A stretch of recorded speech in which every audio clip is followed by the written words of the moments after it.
Vocês podem me ajudar a não esquecer, gente, porque eu quero gravar, mas às vezes eu esqueço. Quando eu lembro, já está na metade da aula, já está acabando a aula, daí, né, não adianta mais. Então, de repente, vocês podem sempre dar uma lembradinha na professora ali. Ah, tá gravando, prof? Né? Quando eu estiver gravando, vai aparecer no chat ali, ó. Iniciou a gravação, tá? Obrigada, Júlia. Mas eu vou gravar assim, daí vou deixar disponibilizado ali para o pessoal que de repente não pode assistir a aula na sexta-feira. Mas, gente, pelo amor de Deus, né? Vocês não vão aí me deixar sozinha na sexta-feira, né?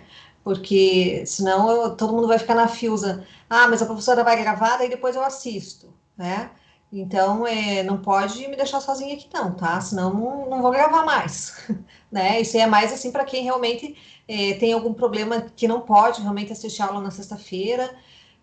Na turma passada, não lembro se é de vocês ou não, que a gente tinha aula na sexta, tinha algumas pessoas que tinham a questão religiosa, que não assistem aula na sexta-feira, né?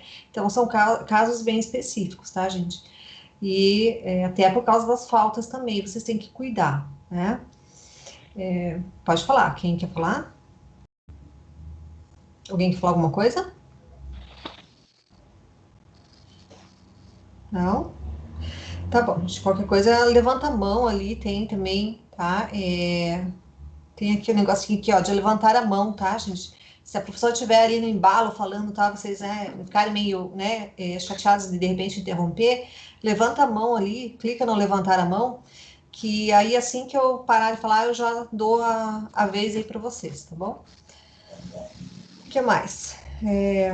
É importante, gente, vocês fazerem, tá, os exercícios que a professora coloca lá no Google, né? Os trabalhinhos, tá? É importante por quê? Porque isso ajuda vocês na nota final de vocês, né? Então, é importante porque também ajuda vocês a concretizarem aí, né, o conhecimento de vocês, tá? Então, é importante por quê? Porque você aprende, né, você assiste a aula, você presta atenção na aula, você lê o material, e aí na hora de você né, fixar ali o conteúdo, quando você realmente consegue fazer ali o exercício, você acaba também fixando aí esse conteúdo, tá? Um pouco, né, melhor aí para vocês, tá? Então, né, não deixem de fazer, tá, gente? Eu sei que tem, às vezes, tem bastante gente que não entrega, né, né, depois acaba se complicando aí. O módulo passado e teve bastante gente que ficou para final, né? Então, isso vai ajudar bastante vocês aí depois, tá? Tá ok, gente? Alguém quer falar alguma coisa? Perguntar? Perguntas? Não? Então tá, gente. Só deixa eu fazer uma coisinha aqui que eu lembrei. Deixa eu ver aqui. Tá, depois eu vejo. Então tá bom. Então vamos lá, gente. Vamos começar aí na aula que a professora preparou para vocês hoje, tá? Vou compartilhar com vocês aqui. Estão enxergando a telinha? Sim? Então vamos lá, gente. Vamos falar aí um pouquinho sobre, né, a introdução na gestão tributária, tá? O que é gestão tributária? Né? Então, a gente já ouve falar aí em gestão tributária, tá? O que vocês imaginam que é a gestão tributária? Me contem, vamos ver se nós estamos no mesmo naipe, né? Como dizem os jovens, hein? Quem quer responder? O que é? O que entende por gestão tributária? Ninguém? Vamos, gente. Vamos É lá? fazer ali um planejamento, professora? Fazer um planejamento tributário, né? Fazer uma gestão, né? Que significa o quê? Você O gerenciamento. um gerenciamento, isso mesmo, né? Quem mais quer falar? Mas o que vocês acham assim, tá? Vamos pensar assim. No que consiste, né, a gestão tributária, né? Vocês acham que se vocês fossem começar a fazer uma gestão tributária numa empresa hoje, vocês começariam por onde? O que vocês iriam pensar primeiramente em fazer? Avaliar se a empresa está está pagando muito imposto, se ela está enquadrada na atividade correta, que tudo isso traz danos para a empresa, né? Se ela não tiver corretamente ali gerando seus impostos, né? Exatamente, né? Se ela está enquadrada num regime correto, né? É isso, né?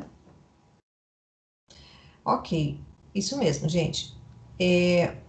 É lógico, né, que, por exemplo, quando a gente fala ali em gestão de gestão tributária, né, no que nós podemos falar, né? Deixa eu só voltar aqui, peraí.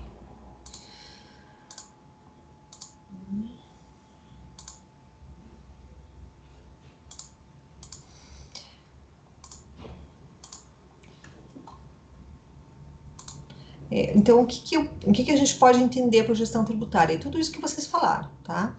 É administrar ali os processos da empresa, né? Que envolvem justamente o que, gente? É os tributos, né? E o planejamento estratégico do negócio, tá? Por quê? Porque, lógico, né? Nós falamos ali a escolha do regime correto, ver se a empresa está num regime que está adequado, né? A sua atividade, tá? Isso é super importante, né? Isso é realmente a primeira coisa que vem na cabeça da gente quando a gente pensa em gestão tributária, né? Por quê? Porque a gente quer ver se a empresa está pagando muito imposto ou não, né? Mas existem outras questões também, né, que são importantes além disso, tá, gente? Por exemplo, precificar corretamente os produtos da empresa, né? Por quê? Porque se você não sabe fazer ali uma gestão de custo, por exemplo, também, né, isso também vai dar prejuízo para a empresa, né? E aí você precisa o quê? Você precisa saber o quanto você paga de tributo, né? De repente você consegue reduzir essa carga tributária mudando até o regime da empresa, e aí você pode reduzir o custo ou aumentar a sua margem de lucro, né? Então, para isso, você precisa também entender a questão o que, gente? De custo, né? Colocar os preços corretamente, né? Muitas vezes você precisa entender qual é a tributação dos teus fornecedores, tá? Então, às vezes, você precisa, além de conhecer a sua tributação, conhecer também a tributação de quem fornece mercadoria e serviços para você, né? Benefícios fiscais dos produtos que você vende. Por quê? Porque, por exemplo, eu sou do Simples Nacional, ok. Mas Simples Nacional não toma crédito de PIS e COFINS, né? Não toma crédito de CMS, tá? Então, a depender, né, da atividade da empresa, muitas vezes pode ser que não seja lucrativo para ela ficar ali num regime Simples Nacional, né? Então, tudo isso aí acaba tendo que ser analisado, certo, gente? E existem outras coisas que muitas vezes também, né, você pode analisar, assim, por exemplo, né, o regime de contratação dos funcionários, né, então, tipo, como que é gerido ali, por exemplo, a questão dos funcionários, como que eles são contratados, que tipo de contrato é feito com esses funcionários, né? Hoje existe ali na parte trabalhista, né, outras questões ali, outras formas, né, muitas vezes de você contratar, que pode ser lucrativo para a empresa, né, a depender da forma como ela trabalha, né. Então, tudo isso também pode ser analisado dentro da gestão tributária, por quê? Porque a gestão tributária também engloba ali a parte dos funcionários, né, que seria o quê? Você pagar ali o INSS, tá? Os custos, né, o quanto custa um funcionário para a empresa, tá? Então, tudo isso também agrega aí nessa parte de gestão, né, da empresa, tá?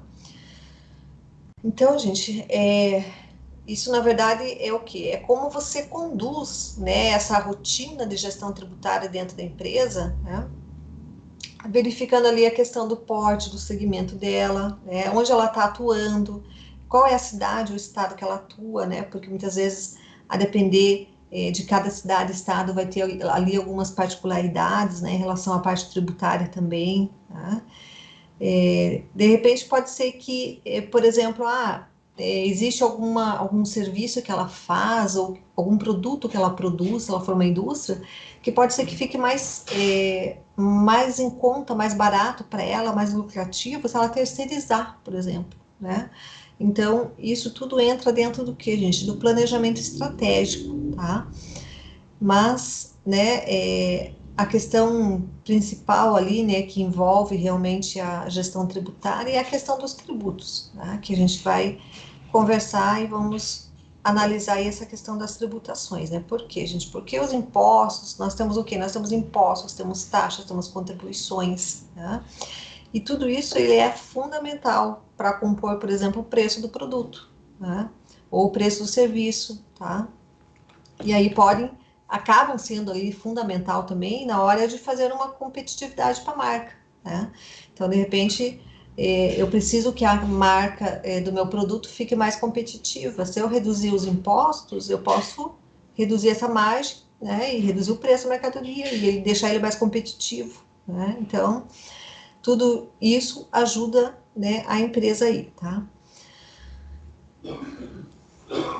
Teve uma pesquisa ali que foi realizada por uma empresa, né, que apontou, gente, que 86% das empresas que foram entrevistadas, elas apresentavam algum tipo de irregularidades, como impostos em atraso e declarações não entregue, tá? E isso causa multas, né? Vários tipos de multas, de sanções ali para as empresas, né? Que ficam aí com imposto atrasado, declaração que não é entregue, né? E a gente sabe que hoje tem também, a depender da empresa, ela tem várias declarações que precisam ser entregues, né? Então, tudo isso tem que também fazer parte ali da gestão tributária, tá?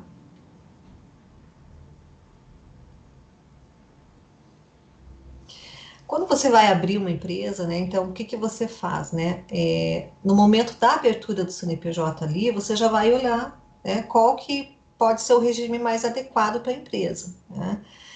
Hoje, normalmente, quando são empresas pequenas, você abre e já coloca no Simples, porque, com certeza, né, para empresas pequenas, o Simples Nacional acaba sendo realmente mais viável em termos de tributação, tá? Eu já fiz ali vários estudos, vários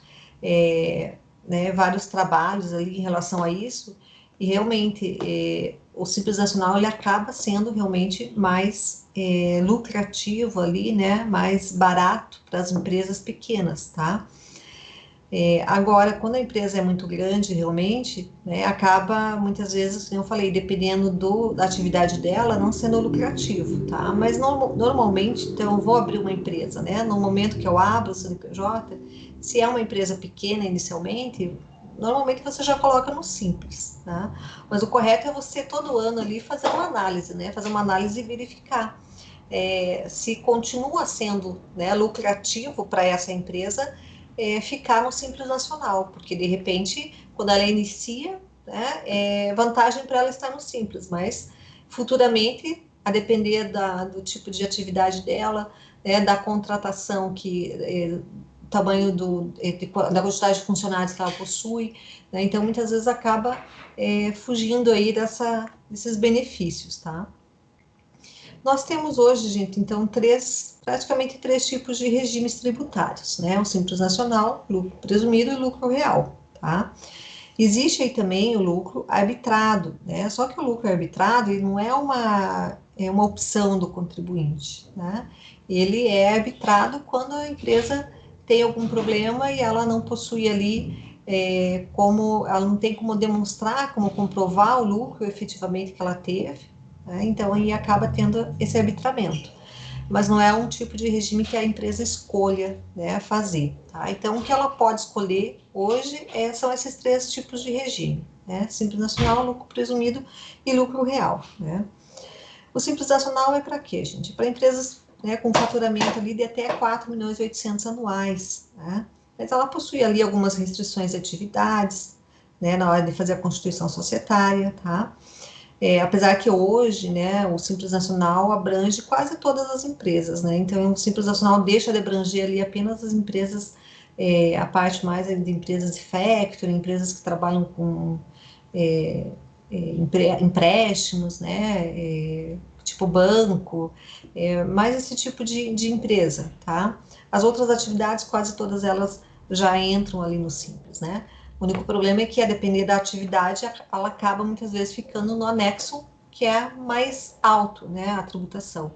Então, a gente tem lá a prestação de serviço, né? Normalmente, prestações de serviços regulamentados, né? Tipo, deixa eu lembrar qual. Engenharia, arquitetura, por exemplo, né? Normalmente eles ficam no anexo 3, mas sujeitos a fator R, né? Que daí, a depender do fator R, vai para o anexo 5, né? O que influencia nesse fator R? Normalmente é a folha de pagamento. Então, se a empresa do Simples ela tem uma folha de pagamento maior, vai influenciar no fator R, e aí, consequentemente, ela acaba caindo no anexo mais baixo do Simples Nacional, que é o 3. Tá? Agora, quando ela não tem funcionários, de repente, né, é somente o sócio ali, e não tem prolabore nem nada, muitas vezes acaba não sendo vantajoso para ela, porque ela acaba caindo no anexo que é um pouco mais alto que o anexo 5. Né?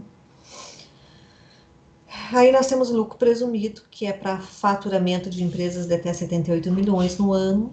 Né? Nesse caso, né, ele é calculado, o imposto é calculado, o imposto de renda e a contribuição social, elas são calculadas sobre o faturamento. Tá? Na verdade, assim, a gente fala às vezes sobre faturamento, mas se a gente pensar bem, não é sobre faturamento. Por quê? Porque o nome já diz, lucro presumido. Né? Então, é uma alíquota que é jogada sobre o faturamento, então nós podemos dizer que é uma presunção do lucro. Né? Então, ele fala lá, por exemplo, lucro presumido, a alíquota do imposto é 15%, mas a depender da atividade, eu vou ter um percentual sobre o faturamento, né? Que pode variar ali de 8% até 25%. Né? Então, aí, esse percentual é sobre o faturamento, e aí, sobre essa presunção desse lucro que eu tenho desse faturamento, é que eu vou aplicar a alíquota do imposto. Né? Então, podemos dizer que o lucro presumido, ele é ali com base num lucro presumido mesmo, né? Presume-se um lucro que a empresa tenha, tá?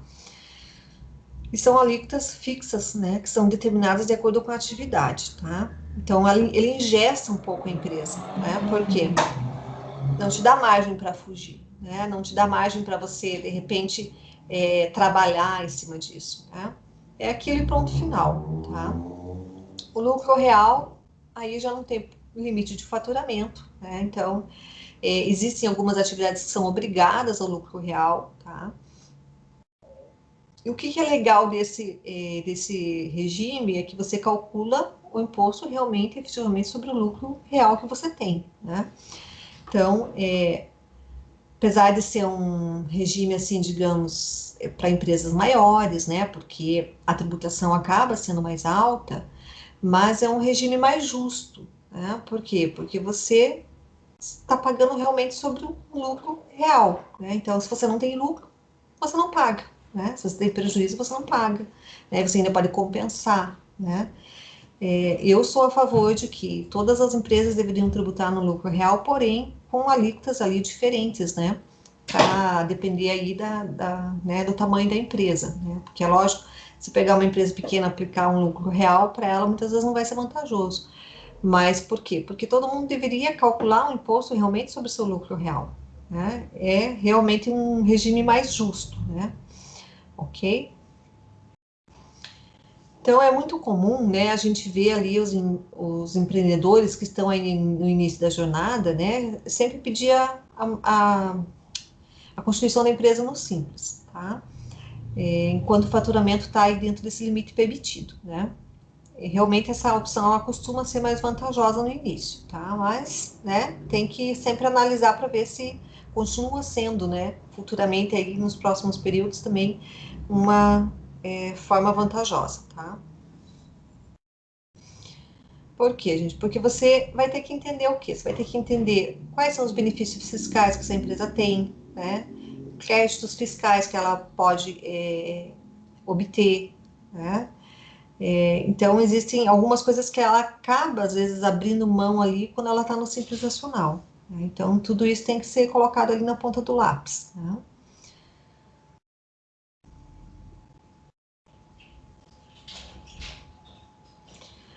E aí nós falamos assim, né, que a lei, muitas vezes, ela fornece ali a possibilidade, né, de redução de custos tributários. Através do quê? Através realmente do regime que você escolhe, né? Contudo, né, nem sempre o planejamento ele se dá através de regras indutoras ou criadoras de regimes especiais. Então, muitas vezes, precisa analisar além, né, além disso, né, se existem outros procedimentos, né, que possam, muitas vezes, ajudar ali a cortar custos, tá? Caso o contribuinte adote opções que não são vedadas ali, né, pelo ordenamento jurídico, aí o planejamento é lícito, né? Então, nós vamos falar sobre isso mais à frente, né, que nós vamos ter lá a questão da evasão fiscal, da elisão fiscal, da elusão fiscal, né? Por quê? Porque muitas vezes as pessoas costumam, né, falar em planejamento tributário, mas a depender do que você está fazendo dentro da empresa, você não está fazendo um planejamento tributário, você está fazendo uma evasão fiscal, né? Então tem que cuidar muito com isso, tá? A questão de você poder reduzir um tributo é ótimo para a empresa, né? Mas você tem que cuidar por quê? Porque você tem que reduzir ele antes de ocorrer o fato gerador, certo? Porque se você fizer alguma ação para diminuir a carga tributária, depois que já tiver ocorrido o fato gerador, gente, aí, né, aí é uma evasão fiscal, tá? Então, pode acontecer, né?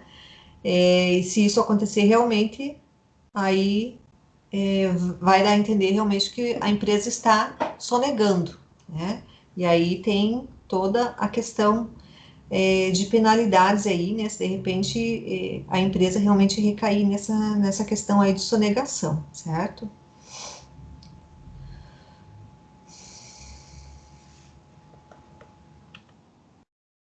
Nós temos a lei complementar, gente, 116 do CTN, né? O que ela nos diz? Parágrafo único. A autoridade administrativa poderá desconsiderar atos ou negócios jurídicos praticados com a finalidade de dissimular a ocorrência do fato gerador do tributo ou a natureza dos elementos constitutivos da obrigação tributária, observados os procedimentos a serem estabelecidos em lei ordinária, né? Então, para a gente analisar essa regra, né, o que nós temos que analisar, né? Esse texto ele autoriza a administração tributária a desconsiderar atos ou negócios jurídicos que são praticados com a finalidade de dissimular a ocorrência do fato gerador. Então, vejam, eu comentei agora um pouco com vocês, né? Se você fizer algo para reduzir os tributos depois que já ocorreu o fato gerador, isso vai ser sonegação de imposto, certo?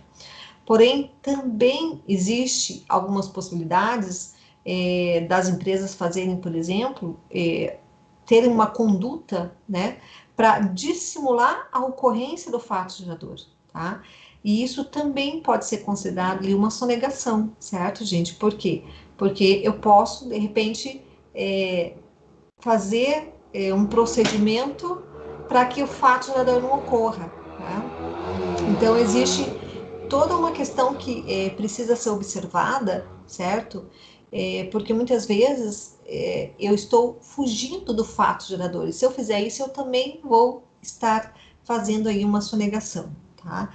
Então, existem vários procedimentos, né, que pode ser feito aí para poder trabalhar essa parte aí de planejamento tributário, mas sempre tem que ter muito cuidado, tá? Porque muitas vezes você acha que não está agindo de forma incorreta e acaba sim agindo de forma incorreta, tá, gente? Então, trata-se do preceito dirigido à fiscalização tributária, né? Pois se a fiscalização tributária se deparar com um ato, negócio jurídico, praticado com a finalidade de dissimular o fato gerador, a administração poderá desconsiderar esses atos ou negócios, né? Então, é isso que quer dizer esse parágrafo, né? Se a autoridade administrativa verificar, né, que foram praticados algum tipo de operação com essa finalidade, Então, muitas vezes, a fiscalização vai olhar também o quê? A gente vai olhar qual foi a intenção, né, desse administrador. Será que ele teve realmente a intenção, né, de dissimular para fazer com que esse fato gerador não ocorresse e não gerasse a carga tributária? Né? Então, isso aí também é analisado, tá? Portanto, observe, né, que é necessário que haja um fato gerador, pois apenas quando é dissimulada a ocorrência do fato gerador é que haverá a possibilidade de se desconsiderar atos ou negócios jurídicos, ok? E aí nós temos as obrigações tributárias. Tudo certo, gente? Querem perguntar? Querem falar? Tudo bem?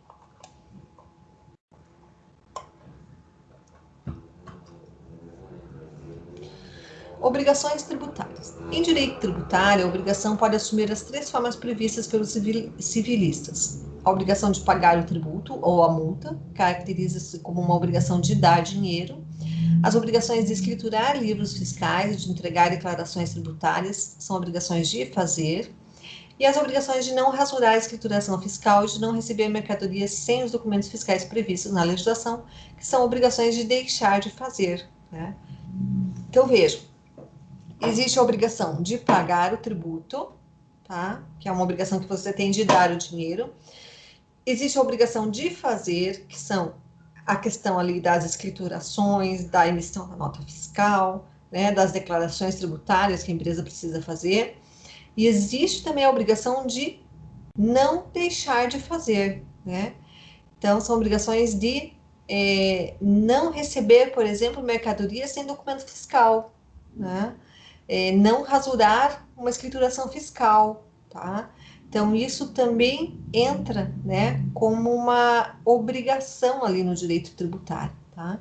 Então, existem essas três formas, né, que assume-se aí, que a obrigação pode assumir, né, diante da questão tributária, tá? Essa questão, gente, a questão de dar o dinheiro, ela é o quê? Ela é uma obrigação principal, tá? Por quê? Porque nós temos no direito tributário dois tipos de obrigação, é a principal e a acessória, né? A obrigação principal é o quê, gente? É a questão de você pagar o imposto, né? Isso vai ser a sua obrigação principal, né?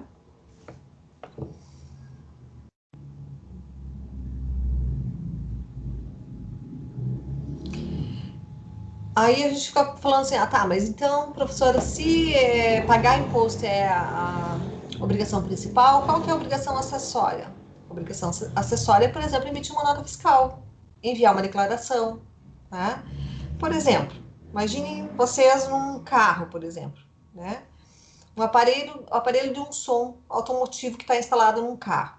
Ele é uma coisa acessória do veículo, né?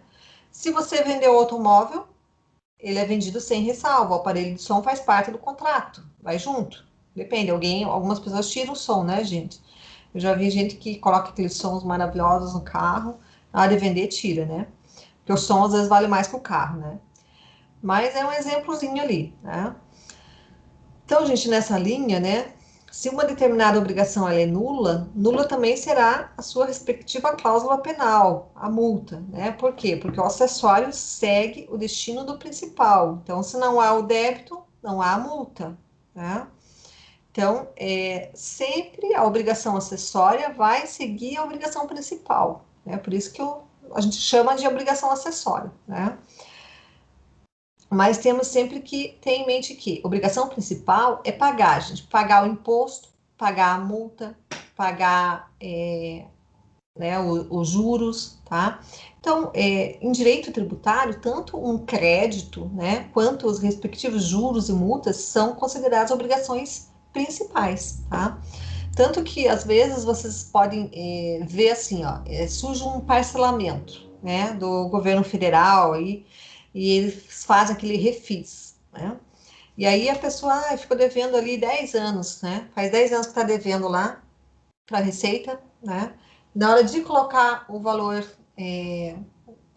para parcelar, coloca tudo, coloca o principal, juro e multa. Por quê, gente? Porque juro e multa também é uma obrigação principal, tá? Então, a gente vê muito isso acontecer quando a gente vai fazer parcelamentos, tá? Porque daí a gente vai lá, mas aí coloca, normalmente a dúvida das pessoas, né? Coloco só o principal, né? Só o valor do original, do imposto original. Não, né? Você vai informar a obrigação principal no parcelamento. Isso inclui também os juros e as multas, né? Então, por exemplo, se de repente você deixou de pagar, deixou de entregar uma DCTF, né? Você está com multa de DCTF, você quer incluir no teu parcelamento, no teu refis, posso incluir? Pode, né? Por quê? Porque a multa também é uma obrigação principal, tá? Vejam, a obrigação acessória é o fato de você entregar a declaração, né? Se você entregou em atraso sobre isso e incidiu uma multa, essa multa é uma obrigação principal, tá?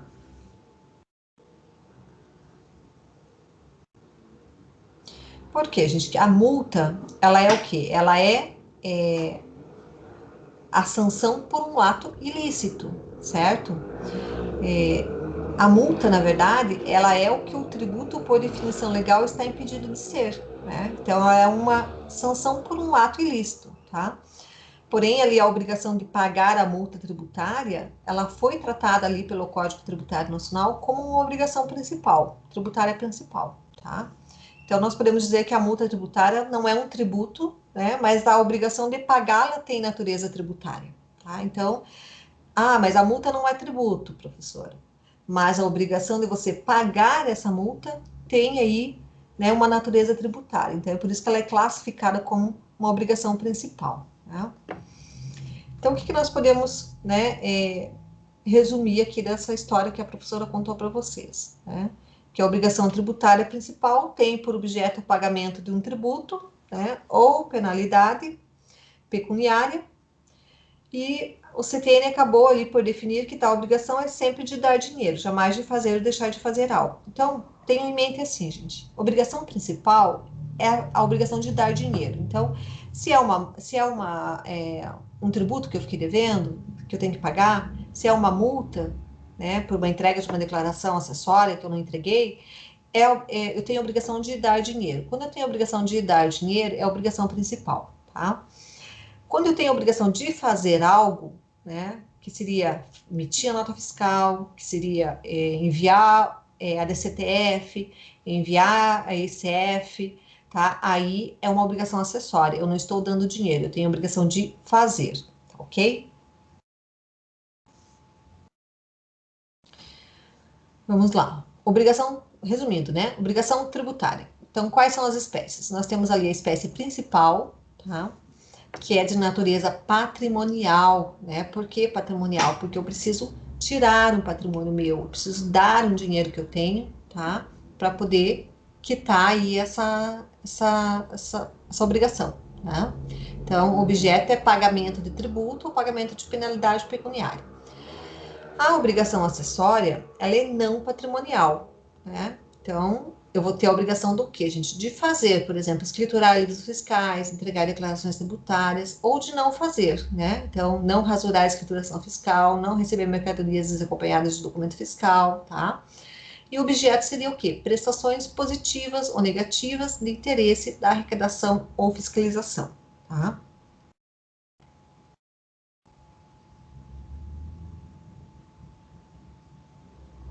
Acho que é isso. Vamos ver se eu não esqueci nada.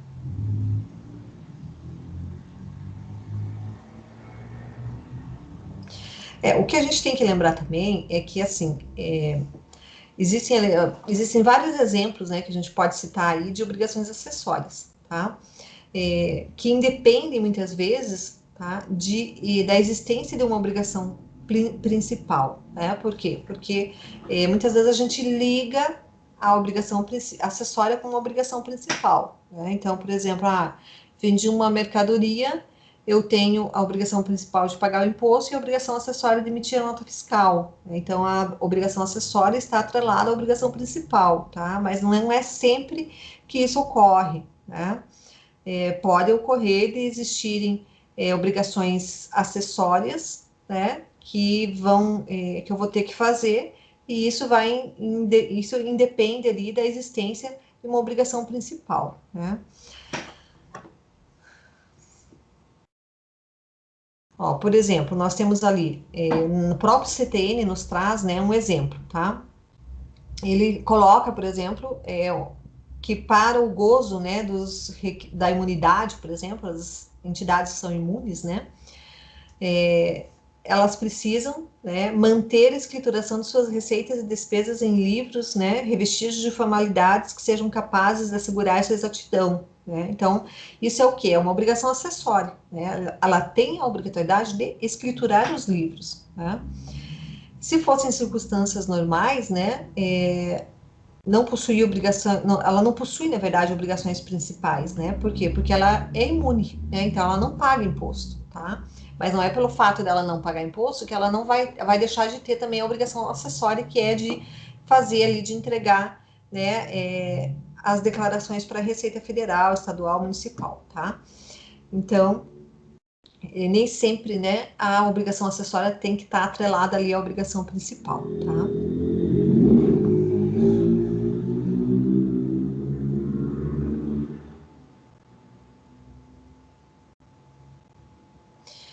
Tá, ok, gente. Quando a gente fala, né, nessa questão aí de obrigações acessórias, por exemplo, né? O que vocês acham? Por que vocês acham que é importante? Por que existem essas obrigações acessórias? Como que vocês veem essas obrigações acessórias? Para que servem? O que vocês me dizem?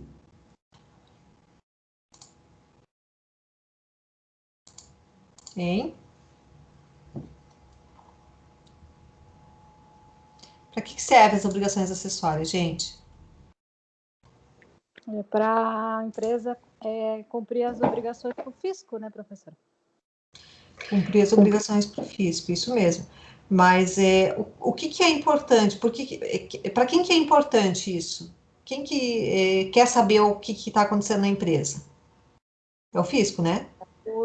O fisco e também as pessoas que tomam o serviço, né, da empresa, né? Ah, é verdade, também tem isso, né? Mas é assim, então, nesse caso, o que a gente pode falar? Que as obrigações acessórias, elas são importantes para o fisco, por quê? Porque o fisco, ele tem um interesse, né, de fiscalizar, né?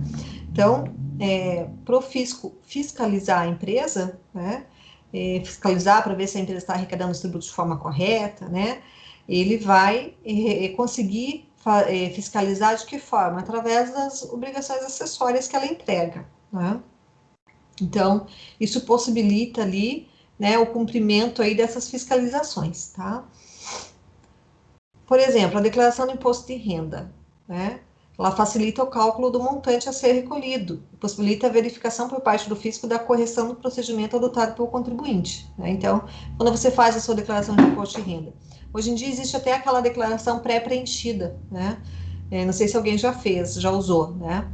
Mas provavelmente a gente vai chegar aí logo, né, onde todo mundo, ninguém vai precisar talvez fazer a declaração, né, só complementar com uma coisa ou outra, porque provavelmente ela já vai vir toda preenchida aí pelo fisco, né? Por quê? Porque ele já vai ter as informações por parte das empresas, né? Então isso mais para quem trabalha, por exemplo, de regime CLT, né, registrado numa empresa.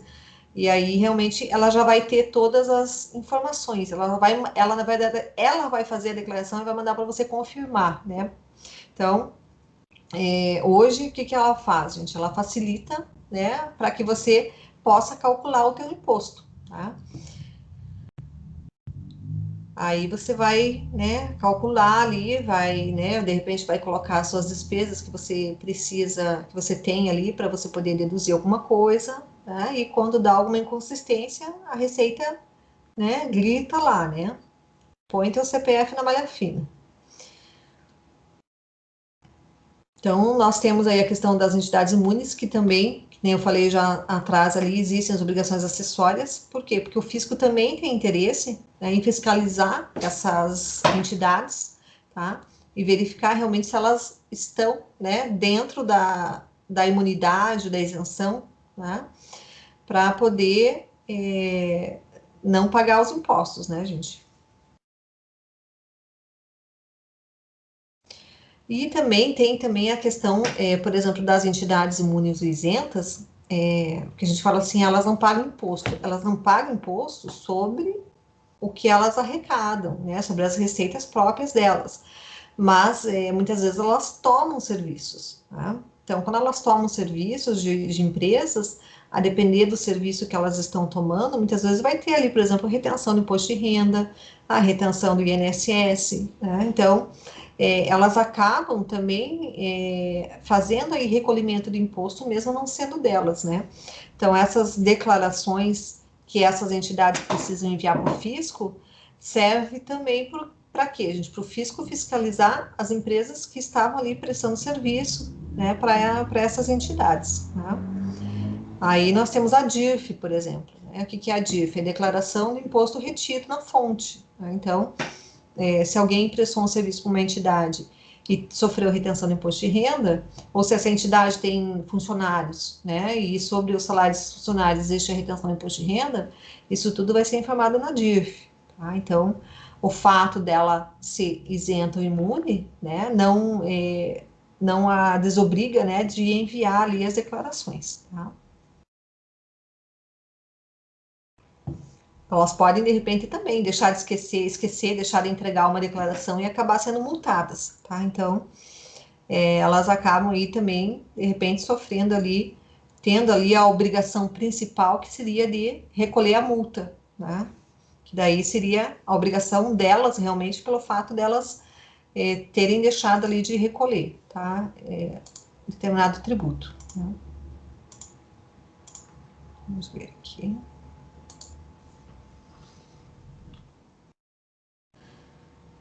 Opa, voltei aqui.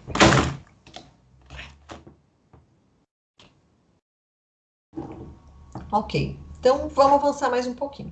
Vamos falar sobre a questão do fato gerador, né? A teoria do fato gerador, tá? O estudo do fato gerador é o ponto central da teoria do direito tributário. A imensa maioria das leis tributárias tem como pano de fundo a discussão sobre a ocorrência ou não do fato gerador e, portanto, a incidência ou não de determinado tributo. Por quê, gente? Porque para poder nascer aí uma obrigação tributária, tem que existir o fato gerador, né? Então, por exemplo, qual que é o fato gerador do imposto de importação? É você importar o produto, né? Entrou o produto no território nacional, você fez ali o despacho aduaneiro, você fica sujeito a pagar o imposto de importação. Então, ocorre o quê? Ocorre o fato gerador, né? Fato gerador de ICMS, circular mercadoria, tá? Então, independe de você estar tendo receita, de você vender ou não, de você dar um produto, de você somente transportar o produto, você vai pagar ICMS, tá?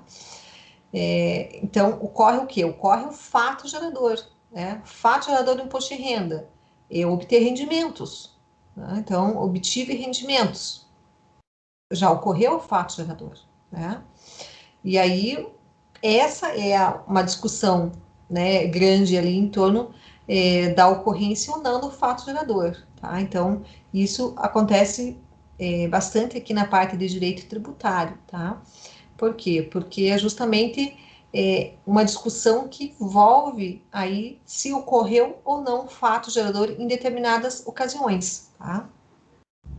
Então, para fazer nascer uma obrigação tributária, né, nós temos que ter dois elementos, gente, que é previsão legal, né? Por que previsão legal, gente? Porque para você poder para o fisco poder cobrar um imposto, né, ele vai ter que ter o quê? Ele tem que ter um fato descrito numa lei, né? Tem que ser uma lei complementar, tá?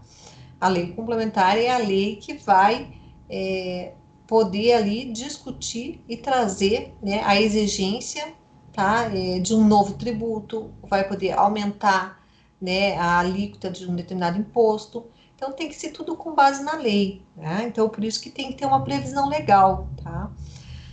E quando existe, por exemplo, uma previsão legal para determinado tributo, essa previsão legal, que é a lei, ela tem que trazer, por exemplo, qual que é o fato gerador desse tributo, né?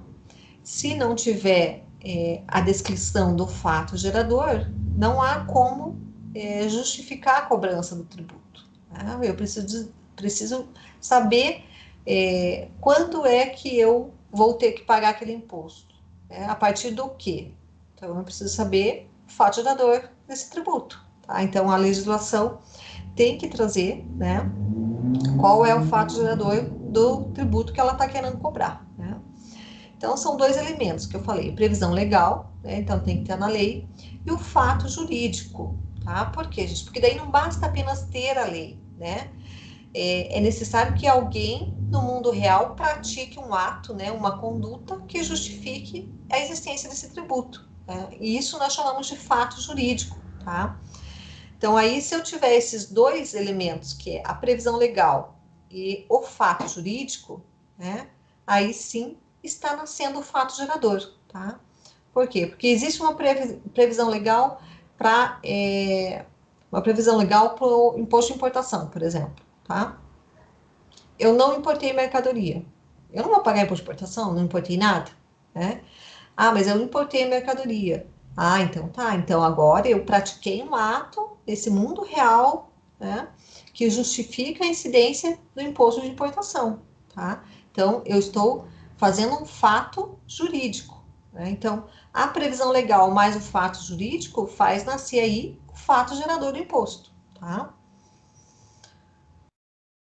O artigo 114 lá da CTN fala que o fato gerador da obrigação principal é a situação definida em lei como necessária e suficiente à sua ocorrência, né?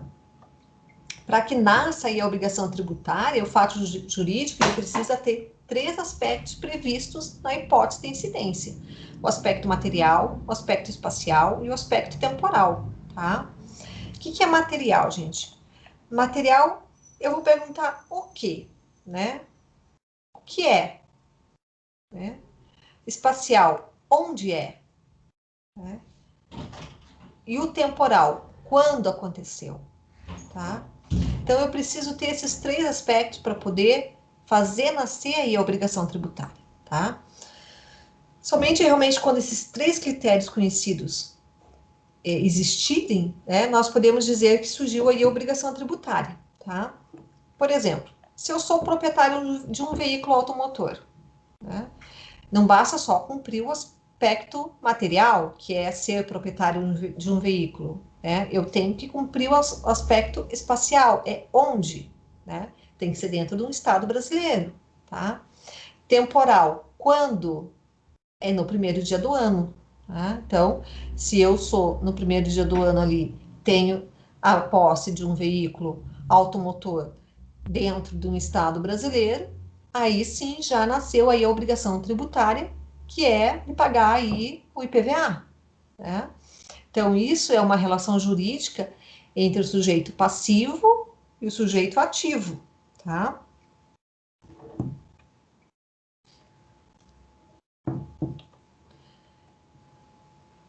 O fato gerador da obrigação acessória.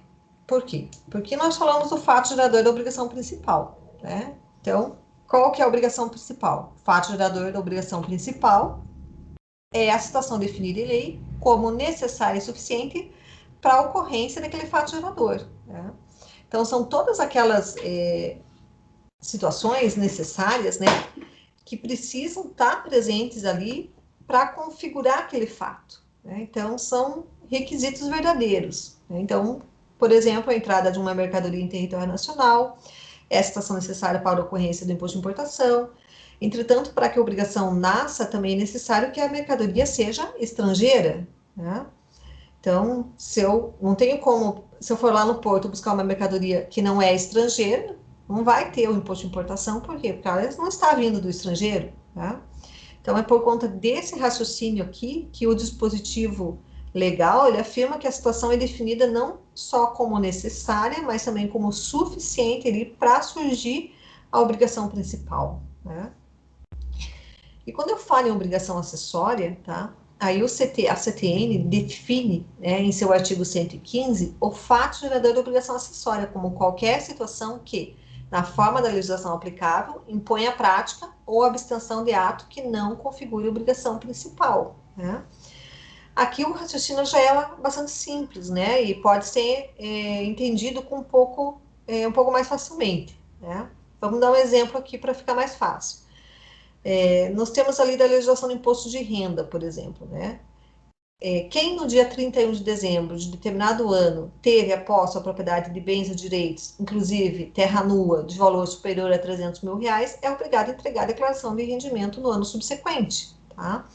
Então, a situação descrita, nos termos ali da legislação, ela impõe a prática de um ato que não se caracteriza como uma obrigação principal, né, que é entregar declaração de rendimentos, né? Ela configura, portanto, o fato gerador de uma obrigação tributária acessória, né? Então, se você tem até no dia 31 de dezembro ali, né, a posse ou de bens, né, ou propriedade, com valor acima de 300 mil, você já está obrigado a entregar a declaração de imposto de renda no ano seguinte, referente àquele ano exercício, né?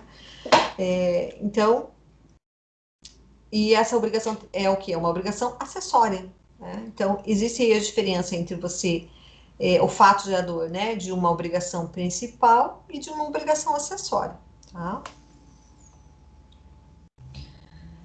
E a questão do fato gerador e o princípio da legalidade.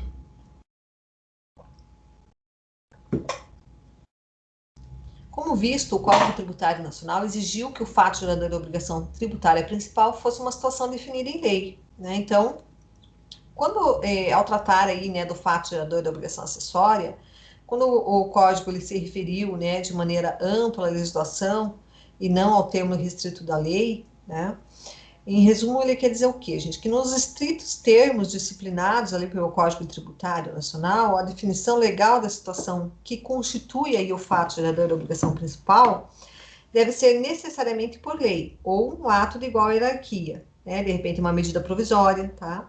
Já a definição da situação que constitui o fato gerador da obrigação acessória pode ser feita pela legislação tributária, tá?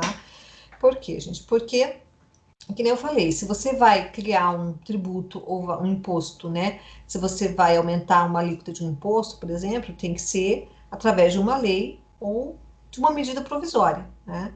A medida provisória, ela tem, o nome já diz, né? Ela é provisória, né? Então, ela tem 90 dias, 60, não lembro bem agora, 60 ou 90 dias para virar uma lei, né? Se ela não virar lei dentro desse prazo, ela perde a sua eficácia, tá? Mas ela também cria, né? Por quê? Porque durante o tempo que ela estiver em vigor, essa medida provisória tem aí validade, tá? Então, ela também pode criar imposto ou aumentar imposto, tá?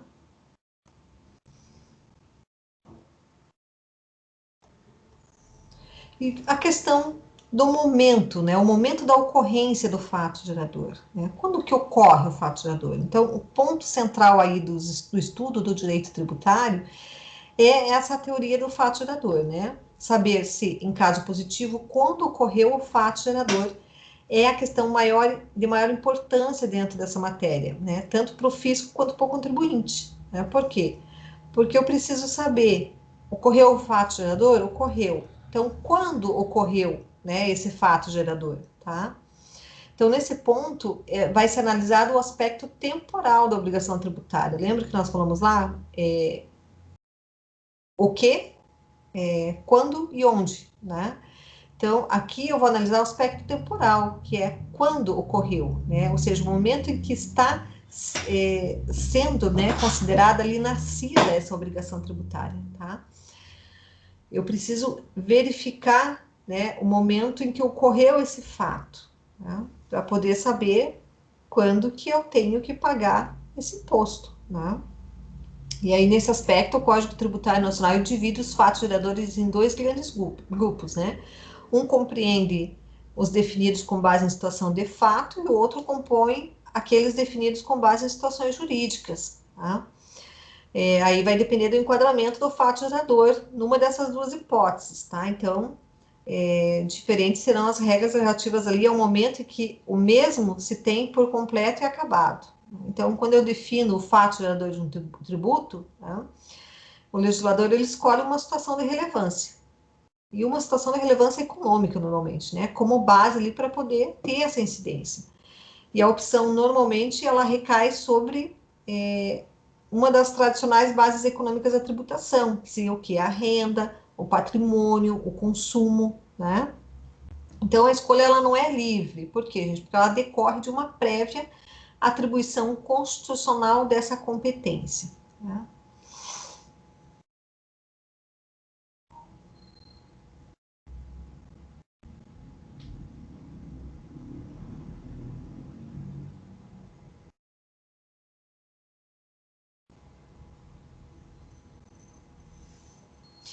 Ó, por exemplo, né, quando acontece aí de instituir imposto sobre propriedade, né, o legislador ele tomou, por exemplo, por base para a definição do fato gerador, situações que, independentemente da lei tributária, já possuía ali os seus contornos e efeitos definidos pela lei civil, né? Então, por exemplo, o imposto sobre a propriedade, que é o IPTU, ITR, IPVA, ele tem por fato gerador situações jurídicas, né? Qual que é o fato gerador do IPVA, por exemplo? Né? O fato gerador do IPVA é você ter um veículo, né? Se você não tem veículo, você não vai pagar o IPVA, né? Tinha um veículo no dia 31 de dezembro, no dia 1º de janeiro do ano, fico sujeito a pagar o IPVA, né? IPTU vai levar na questão de verificar se você tem ou não uma propriedade, né? Então, tudo isso vai fazer com que aconteça ou não o fato gerador aí desses impostos, né? E isso são, podemos dizer que são fatos geradores baseados em situações jurídicas, né? Não é em situação econômica, tá? Por quê? Porque eu tenho o fato gerador com base na situação econômica, que é o quê? Quando eu consumo, né? Ou quando eu recebo rendimentos, né? E tenho a questão do fato gerador que pode ocorrer na situação jurídica, que é quando eu tenho um carro, quando eu tenho uma casa, né? Eu tenho uma propriedade rural, que eu pago ITR, tá?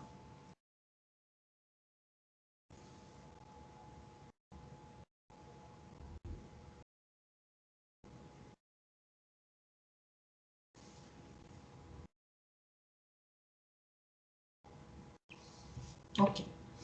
E o fato gerador definido com base em situação de fato, né? Então, segundo o artigo 116 do CTN, salvo disposição de lei em contrário, considera-se ocorrido o fato gerador existentes os seus efeitos, tratando-se de situação de fato, desde o momento em que ou se verifiquem as circunstâncias materiais necessárias a que produza os efeitos que normalmente lhes são próprios, né? Então, no caso, por exemplo, do imposto de importação, a circunstância material, né, que você vai verificar é a efetiva entrada da mercadoria no território brasileiro.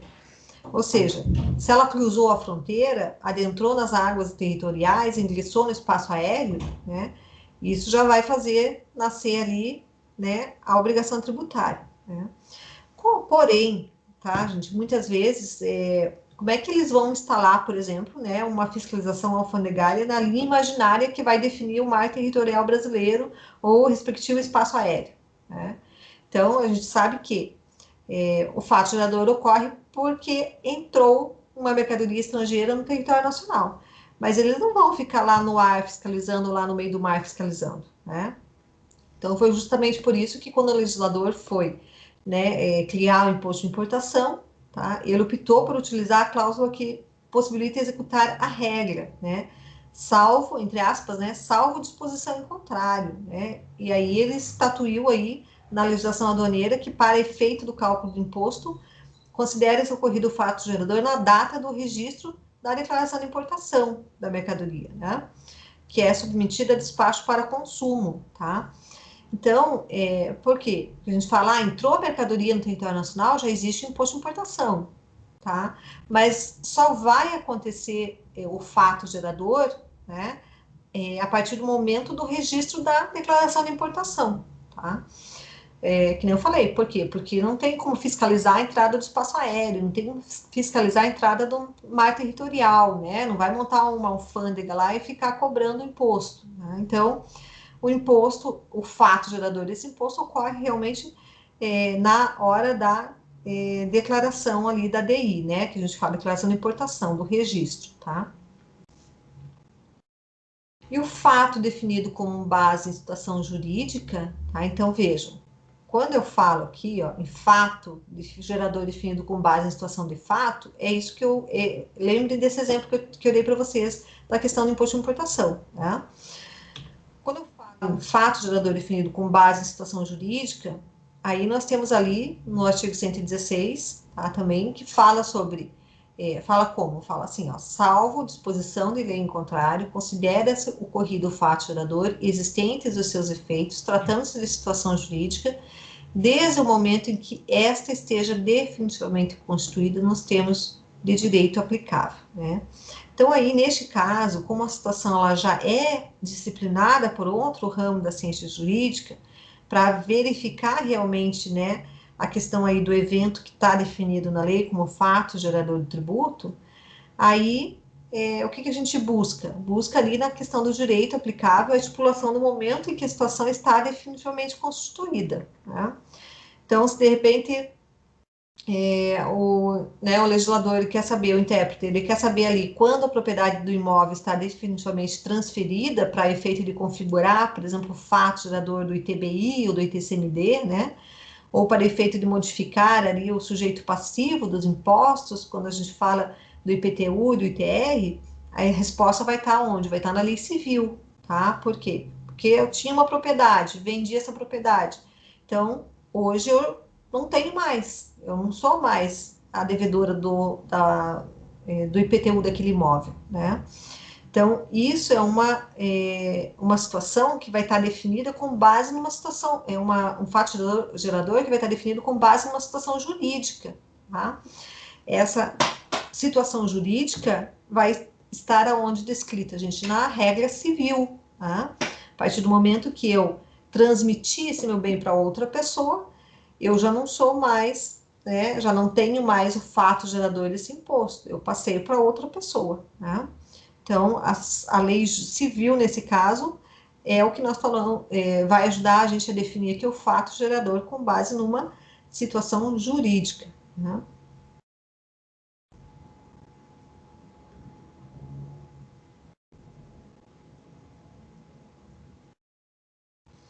Ok.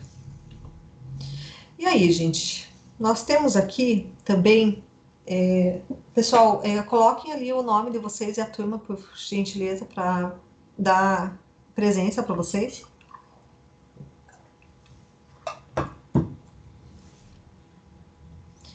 Nós temos aqui também a questão o quê, gente? Dos sujeitos da obrigação tributária, né? Então, nós temos ali o sujeito ativo, tá? E o sujeito passivo, né? O que é o sujeito ativo, gente? O sujeito ativo da obrigação é a pessoa jurídica de direito público, titular de competência, que tem a competência para exigir o seu cumprimento, né? Então, o sujeito ativo da obrigação tributária, quem, gente? É o ente que tem o poder de exigir o cumprimento da obrigação. No caso, né, pode ser o Estado, pode ser a União, pode ser o município, né? É quem vai exigir o cumprimento ali dessa obrigação tributária, tá? O sujeito passivo da obrigação principal é a pessoa obrigada ao pagamento do tributo ou penalidade pecuniária. Então, é aquele que precisa cumprir a obrigação de dar, né? Dar o quê? Pagando, né? Então, esse é o sujeito passivo. Então, o sujeito passivo, nós temos ali o sujeito passivo da obrigação principal, que é quem vai pagar o tributo. Temos o sujeito passivo da obrigação acessória, que é quem vai prestar a declaração, né? Vai cumprir ali, né, a obrigação de fazer algum tipo de declaração para o governo, né? Ou de emitir a nota fiscal, tá? Ou de não deixar de fazer, né? Nós temos ali o sujeito passivo, que é quem, gente? O contribuinte ou o responsável, né? Então, nós temos mais isso ainda, tá? Por quê? Porque quando nós falamos um sujeito passivo, que é o contribuinte, é o sujeito passivo direto, né? É quem realmente praticou o fato jurídico, é quem sofreu a incidência. Portanto, ele tem que cumprir a obrigação tributária, tá? mas nós podemos ter um responsável, né? Então, é um sujeito passível que é responsável.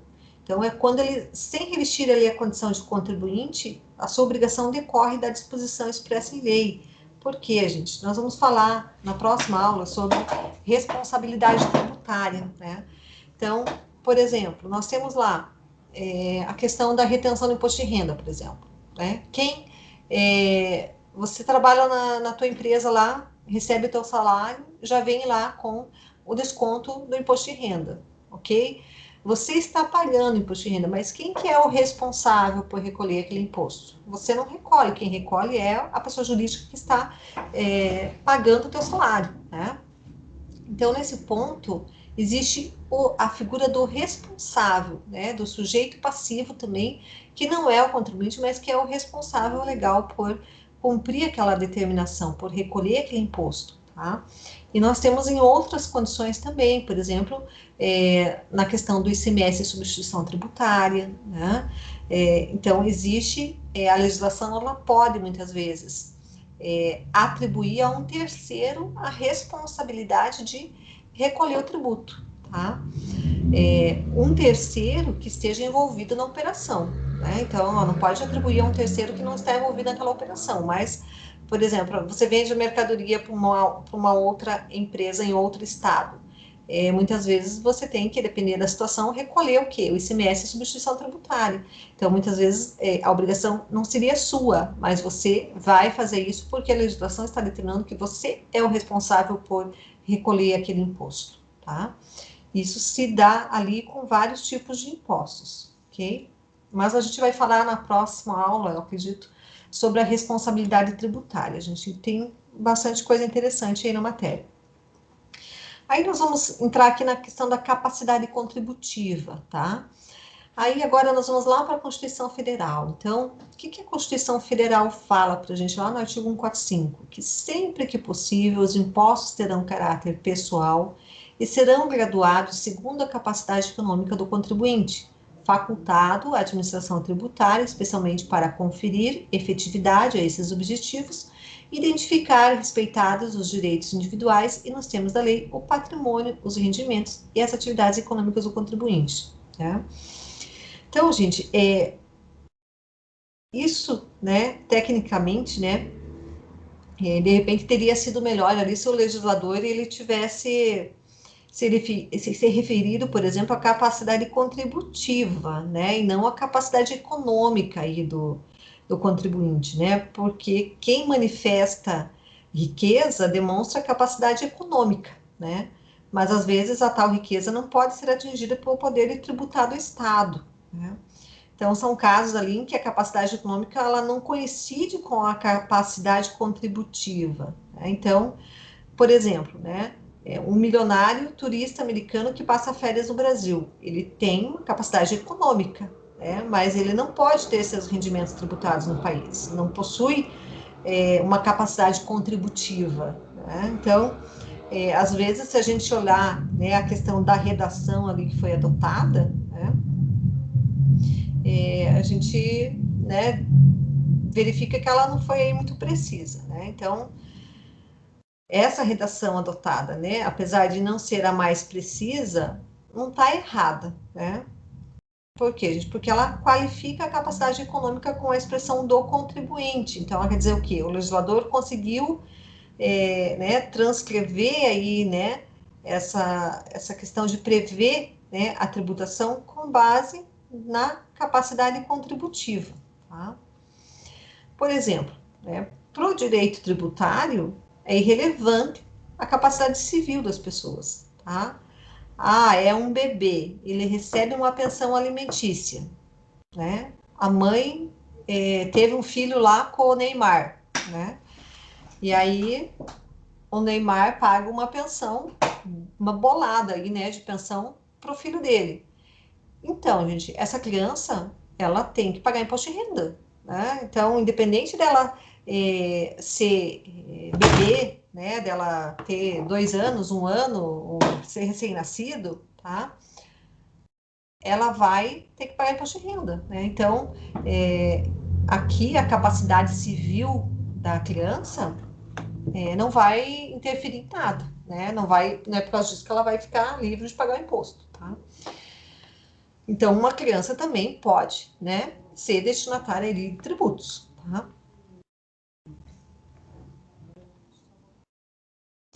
Se a gente pegar ali o artigo 126, né, do Código Civil, ele fala para nós assim, ó, que a capacidade tributária passiva independe da capacidade civil das pessoas naturais, de achar-se a pessoa natural sujeita a medidas que importem privação ou limitação do exercício de atividades civis, comerciais ou profissionais, ou administração direta de seus bens ou negócios. Então, está querendo dizer o quê? Que se você for, por exemplo, eu tenho uma deficiência mental, né? Por direito civil, vai ter algum tipo você vai ser inimputável, mas para o direito tributário, não. Então, o fato de você, de repente, né, ter ali uma capacidade mental menor, né, ou não ter uma capacidade mental, ser privado disso, para o direito tributário, não quer dizer nada. Né? Se você receber rendimentos, se você tiver posse ali de bens, você vai ficar sujeito aí ao pagamento de impostos, tá? Aí ele fala também que é de estar a pessoa jurídica regularmente constituída, bastando que configure uma unidade econômica ou profissional, tá? Aí a gente entra aqui, ó. Vocês já ouviram falar aquela frase famosa, dinheiro, a frase dinheiro não cheira? Gente, por que essa frase? Já ouviram falar na frase dinheiro não cheira? O que vocês acham que quer dizer isso?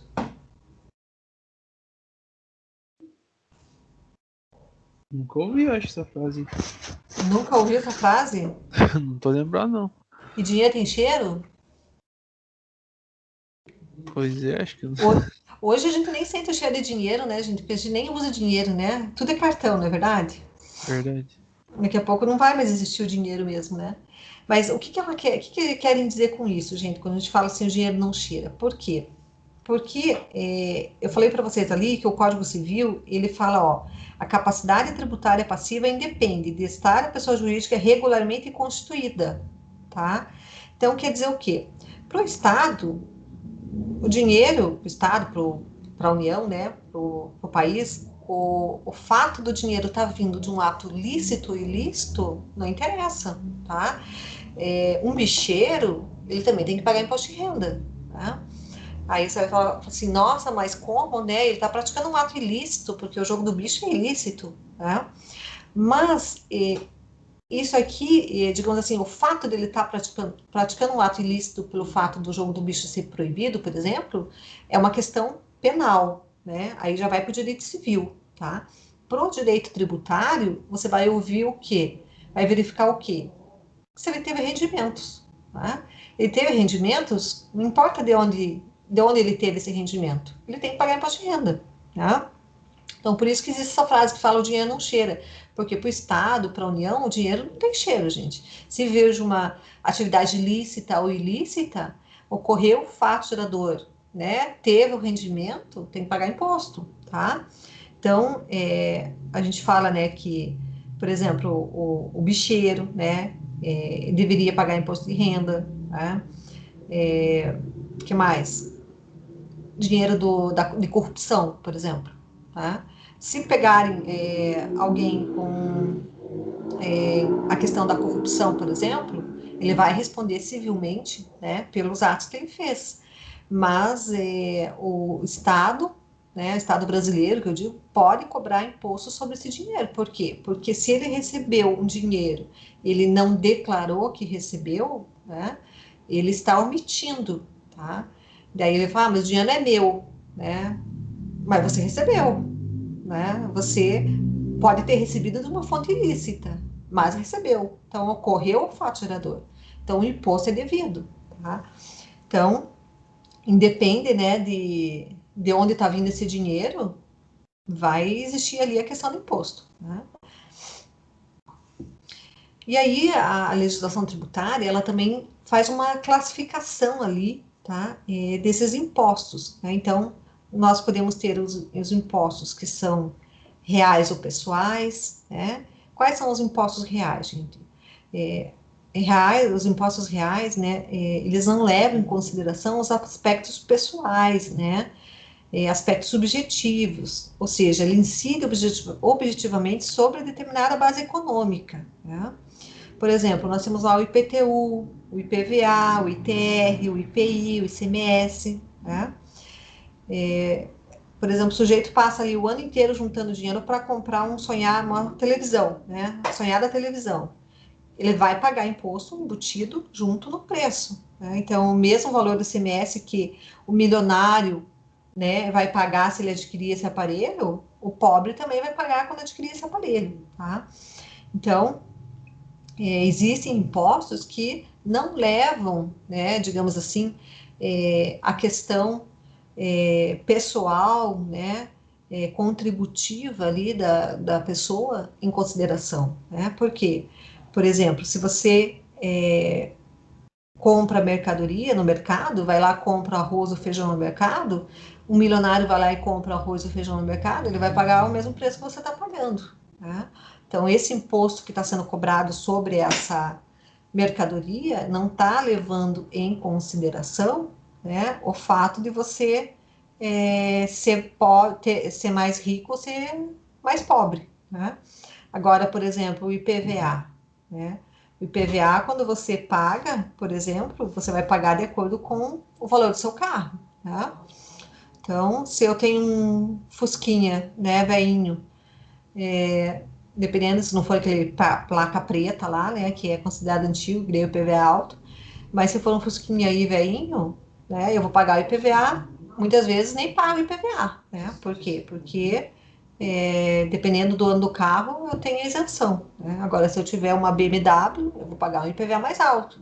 Então, aí, nesse caso, já o IPVA é um imposto que vai levar em consideração, né, a questão né, de quem, a questão, digamos, monetária, né, a questão econômica, né?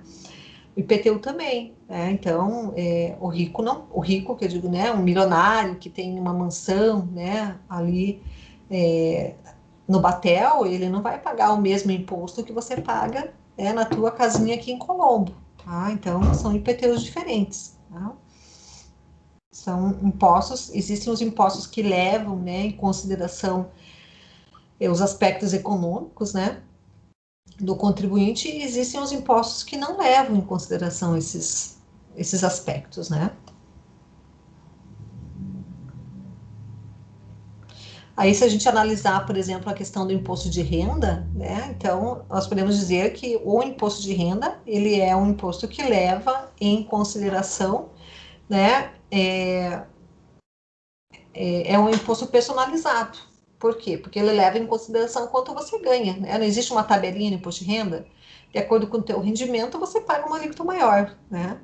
Você pode deduzir os gastos que você tem com dependentes, com saúde, com educação, tá? Com previdência social, né? Então, quando ele traz essa questão de você pagar de acordo com o teu, quanto você ganha e você ainda poder deduzir os gastos que você tem, ele está levando em consideração a tua vida pessoal, né? Então, ele é um imposto que a gente pode chamar de imposto pessoal, né?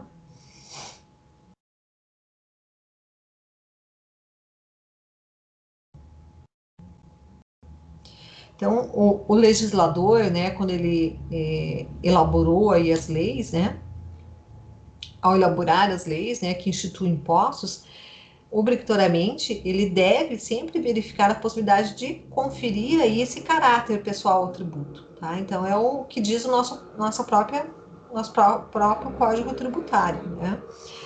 Agora, se houver aí a viabilidade, né, aí a pessoalidade é obrigatória, tá?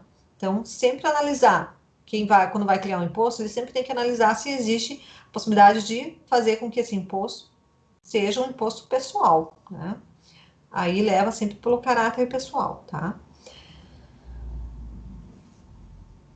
Por quê, gente? Porque a finalidade, né, da legislação tributária é clara ali nessa questão, é você dar concretude, né, ao princípio da isonomia, né? O que é o princípio da isonomia? A gente tratar diferente quem é diferente na proporção das diferenças, né, das desigualdades que existem, né? Então, aí você pode falar assim, mas a lei não tem que ser igual para todos, né? Então, se tem que ser igual para todos, né, todo mundo deveria pagar a mesma alíquota de imposto de renda. Mas aí não ia ficar igual, porque nem todo mundo ganha igual, né? Então, por isso que a lei, né, fala para a gente do princípio da isonomia, que é o quê? Tratar quem é diferente na proporção das diferenças, das desigualdades, né? Então, quem ganha menos, paga menos, quem ganha mais, paga mais, né? Pelo menos deveria ser assim, né, gente? Isso seria um senso da justiça, né? Aí já a nossa própria Constituição que vai trazer aí a questão desses princípios, né? E da isonomia, né? Agora, essa questão aí dos princípios, gente, que nem da isonomia, que a gente falou, real, né? Se o imposto é real, é pessoal, a Constituição, ela não impõe a aplicação desses princípios para todos os tributos, tá? Mas apenas aí para os impostos, tá? Então, são todos os tributos que precisam seguir aí essa característica, né?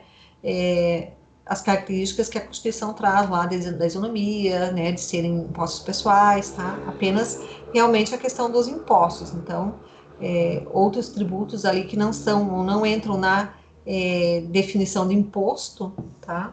Por quê? Porque nós temos a questão de taxas, temos contribuições de melhoria, então temos vários outros tipos de pagamentos ali que têm que ser feitos, né? E nem tudo é classificado como imposto, tá? E a questão do domicílio tributário, gente. O que é o domicílio tributário, né? O domicílio tributário permite que você seja encontrado e receba as notificações do fisco. Indica principalmente qual ente público pode te tributar, né? Então, ele define a jurisdição, né? E aqui, nesse ponto, o Código Tributário Nacional, ele dá a liberdade para o contribuinte escolher o lugar do seu domicílio tributário, né? Contudo, se de repente, na falta aí da eleição desse domicílio tributário pelo contribuinte, aí a CTN dá 3 tipos de opções, né? Então, o artigo 127 fala assim, na falta, vocês têm que, falta da eleição pelo contribuinte ou responsável do domicílio tributário, na forma da legislação aplicável, considera-se como tal. Quanto às pessoas naturais, a sua residência habitual, ou sendo essa incerta, desconhecida, o centro habitual da sua atividade. Quanto às pessoas jurídicas e direito privado, as firmas individuais, o lugar da sua sede, ou em relação aos atos ou fatos que deram origem à obrigação de cada estabelecimento. E quanto às pessoas jurídicas e direito público, qualquer de suas repartições no território da entidade tributante, né? Aí ele fala que quando não couber a aplicação das regras fixadas em qualquer dos incisos desse artigo, considerar-se-á como domicílio tributário do contribuinte ou responsável o lugar da situação dos bens ou da ocorrência dos atos ou fatos que deram origem à obrigação. A autoridade administrativa pode recusar o domicílio eleito quando impossibilite ou dificulte a arrecadação ou a fiscalização do tributo, aplicando-se, então, a regra do parágrafo anterior, né? Então, vejo que a legislação, ela deixa, a CTN, ela dá liberdade para o contribuinte escolher o lugar do seu domicílio, mas nem tanto, tá? Por quê? Porque a própria CTN fala que a autoridade administrativa, ela pode recusar, né, o domicílio eleito. Por quê, gente? Não sei se vocês lembram, né? Acho que até existem ainda algumas situações assim, né? Que às vezes é muito mais barato você se constituir um determinado estado, porque lá a tributação é mais barata ou porque lá você tem mais benefícios, tá? Então, mas você tem que realmente, por exemplo, a pessoa jurídica, ela tem que efetivamente estar trabalhando naquele lugar, né? Ela tem que ter a sua sede lá, porque muitas vezes acontecia muito, por exemplo, das pessoas jurídicas alugarem uma salinha lá com um escritório de contato, né? Abrirem a sua empresa, o seu CNPJ, né? A sua inscrição estadual toda naquele domicílio. Contudo, o local de trabalho delas era outro, né? Mas elas tinham lá um pontinho, uma salinha alugada como escritório de contato, justamente para fazer, entre aspas, o que elas chamavam de planejamento tributário, né? Para pagar menos imposto, tá? Então, isso é você dissimular o fato gerador, né? Por quê, gente? Nós vimos ali que o fato gerador ele tem que ter o quê? Aqueles 3 requisitos. O que, quando e onde, né? Então, se eu estou dissimulando o local da minha sede, da minha empresa, onde o serviço está sendo prestado, onde eu estou exercendo a minha atividade, eu estou dissimulando o fato gerador, né? E aí eu estou incorrendo aí numa simulação, tá? Então, a questão, né, do domicílio tributário é importante, né? Agora, isso pode acontecer, por exemplo, se você está transportando uma mercadoria, e você é barrado ali por uma fiscalização. A fiscalização exige a nota fiscal, você não tem, ela vai aplicar uma multa, né? Você está dentro de um caminhão, tá? Se você não tem ali, ela não tem como saber onde você mora, onde é o seu domicílio tributário, para onde ela aplica para qual estado, para qual lugar é que vai ser aplicada essa penalidade, ela pode apreender sua mercadoria, tá? Então, aí existem, né, várias questões aí que podem, né, serem, né, feitas em relação à questão do domicílio tributário, tá? Então, é por isso que existe a questão do domicílio tributário, né? Você tem que ter um lugar onde você determina que você mora, né, ou que você reside, ou que você tem a sede da sua empresa, porque para você poder ser encontrado, né, encontrado pelo fisco, né, para você poder pagar imposto, tá? Por quê? Porque cada estado, por exemplo, tem impostos diferentes, né? Então, se eu moro aqui, eu tenho que pagar imposto aqui, né? Então, eu não posso morar aqui e dizer que moro lá no Pará, porque lá o imposto é mais barato, né? Então, aí eu estaria dissimulando os fatos geradores, tá? Ok, gente, então, por hoje seria essa matéria aqui, tá?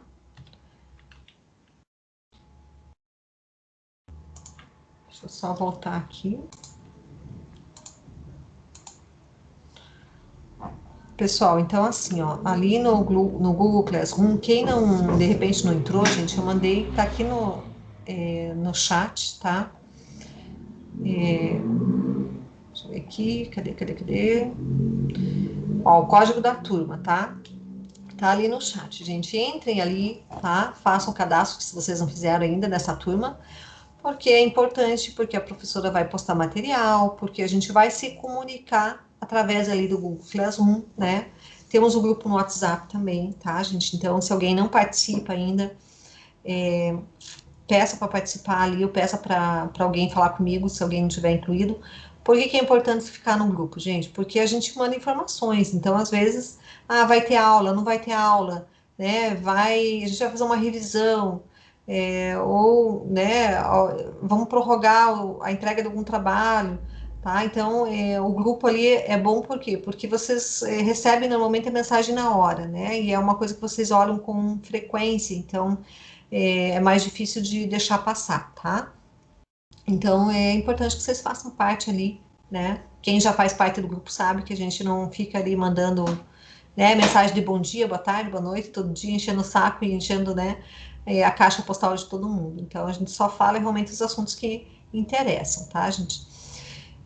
Aí eu posto os materiais no Google Classroom e eu mando no WhatsApp também. Por quê, gente? Porque eu acho que é mais fácil para vocês, às vezes, pegarem pelo WhatsApp, né? Não, tem gente que não tem muita habilidade para entrar ali no Google, ali, né? Na sala de aula ali e ficar baixando os materiais. E aí, às vezes, fica mais fácil baixar pelo WhatsApp, tá? Agora, vamos ver aqui, ó, no Google Classroom. Tem uma atividade para vocês lá, tá? Deixa eu só dividir aqui a tela com vocês. Deixa eu ver como é que tá aqui. Tá, então, aqui vocês vão entrar, vai ter ali o quiz, tá? Que vai falar aqui sobre a nossa aula de hoje, né? Então, tem algumas perguntas, tá? Para vocês responderem ali, tá, gente? Pode aproveitar aí, né, uns 15 minutinhos ali, acho que já dá tempo de vocês fazerem. Mas se não der para entregar hoje, entrega até sexta-feira da semana que vem, tá? Mas é importante entregar para ajudar aí vocês na nota de vocês depois, futuramente, tá bom? Dúvidas, perguntas?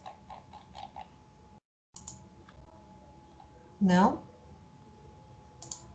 Ninguém tem dúvida, gente. Que bom. Só na hora da prova, né? Não é mesmo? Então tá bom, gente. Eu vou ficar por aqui até as 9, tá? Vocês podem ir respondendo ali os questionários. Quem responder pode sair, tá? Tenha uma boa noite aí, né? E qualquer dúvida aí me chame que eu tô aqui, tá bom?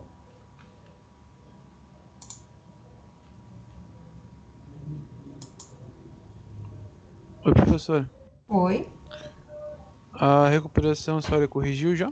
Todo Já? mundo passou? Ah, se depender de mim, sim. Não, foi todo mundo bem, sim, Era gente. sobre a custo amortizado mesmo? Custo amortizado mesmo. Então Ali acertei. todo mundo acertou, né? Mas eu acredito que todo mundo passou assim, gente. Viu como não estava difícil? Não foi difícil, não, né? É, tranquilo até. Tranquilo.